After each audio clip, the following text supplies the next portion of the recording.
Welcome back to World Crisis Radio. Just one last thing on the financial situation.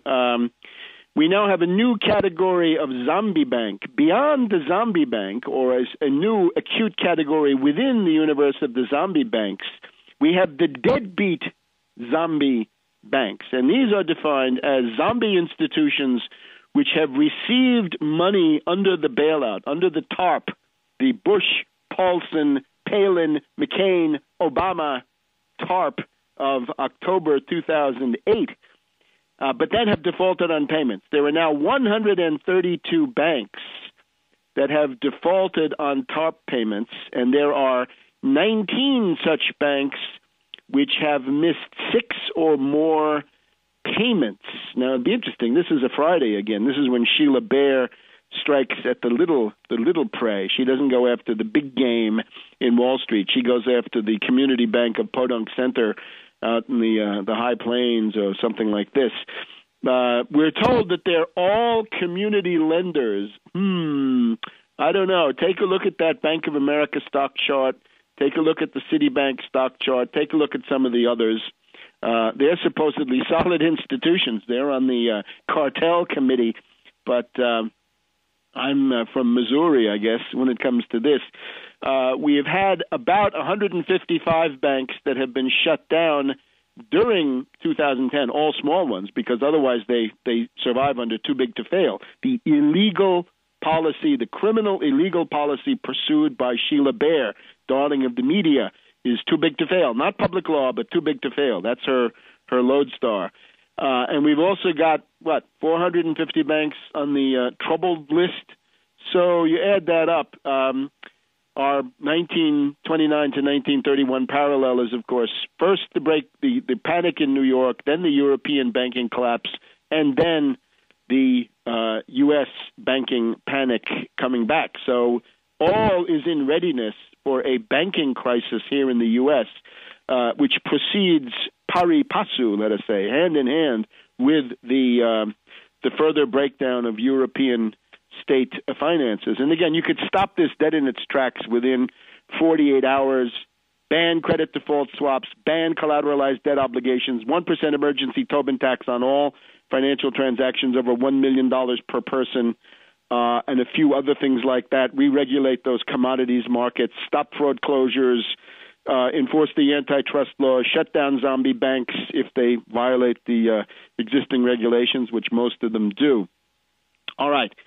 In Russia, a happy note at the end of the year. Khodorkovsky gets 6 more years in jail. His sentence now goes up to 14 years, 8 years plus 6 more years based on the latest conviction. And you saw Putin coming out at his year-end question-answering session saying criminals and thieves should be in jail. How refreshing.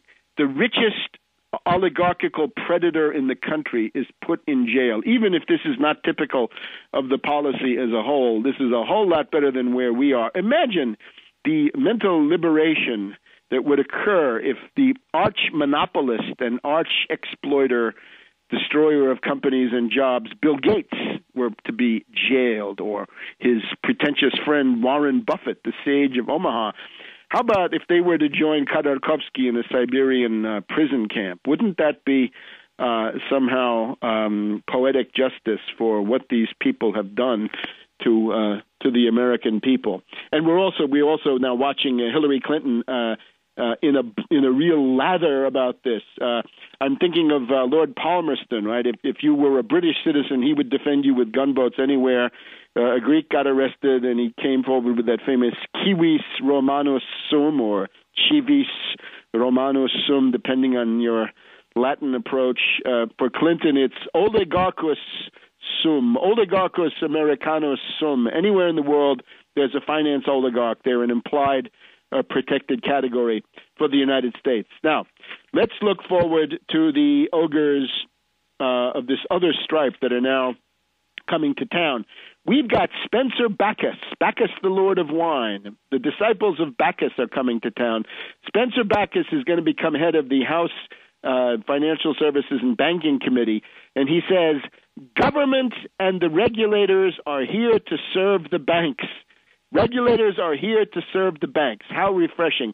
Joe Barton, I don't know whether he got the House Energy Committee, but he apologizes to BP for the idea that they're being called to account. It is interesting that the Republicans have dropped the plan to privatize Fannie and Freddie. If you were a Tea Party fanatic and you believed they would do this, they're not going to do it because that would bring down the entire system.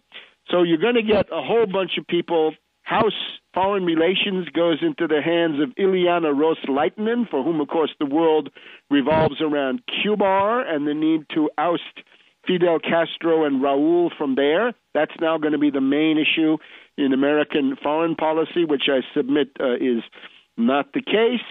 But let's look at some of these other people. We've got Boehner, of course. We've got Cantor. We've got some of the ones that I've mentioned. But let's take a rank and file one. He'd written up in the Washington Post this past week. Here we have Congressman-elect Mike Kelly, Republican from Pennsylvania. I think it's Butler, Pennsylvania, half an hour or so north of Pittsburgh. He is a wealthy Chevrolet dealer in this town with 110 employees. He's the oldest freshman. He's avuncular. That's something he might have learned from Reagan, right? How to be nasty but pretend to be a nice uncle. His motto, kill more than you eat. Kill more than you eat, and when you don't kill, eat less. And when he comes and he sees the toadies at the Congress taking his coat and so forth, he says, I'm thinking somebody has to pay for all these folks to be here, and it's all paid by us. That's U.S. taxpayer money. Well, you get the idea. Cut and gut. And again, repeatedly, run the country like a business. Run the country like a business. And he got into I think, a justified rage when Ratner the Rat came after him and tried to take his General Motors dealership away in 2009, Chevrolet and Cadillac, and he'd been his family had been doing this for a long time. But he's now out there in Butler, Pennsylvania. There used to be the AK Steel Factory, which had 3,500 workers, and now it has 1,300. It used to be that the big industry in the town was the Pullman plant to build Pullman cars for the railroad. So he's coming in, and his idea is brutal austerity. And you see the sociology of these people. This is the petty bourgeoisie. This is the middle class of a certain type. In his case, he's an auto dealer. You can see he's kind of an appendage of, not even of General Motors, but of General Motors Acceptance Corporation, which is now called Ally, in case you're keeping score.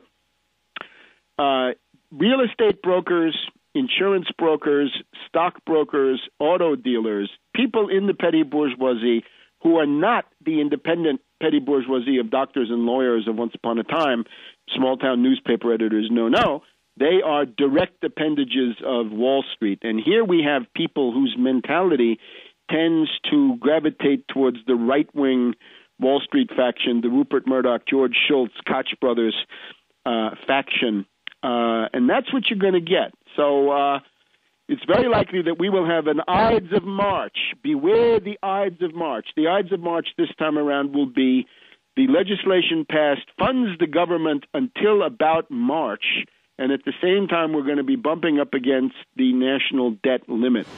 Will there be an attempt to dictate draconian apocalyptic austerity, to starve the beast, to loot and strip and flay the American people under the cover of fiscal responsibility in March, April of this year? And, of course, if it comes, Obama will capitulate right away. So what do we do? That's our problem right now. Back in a minute.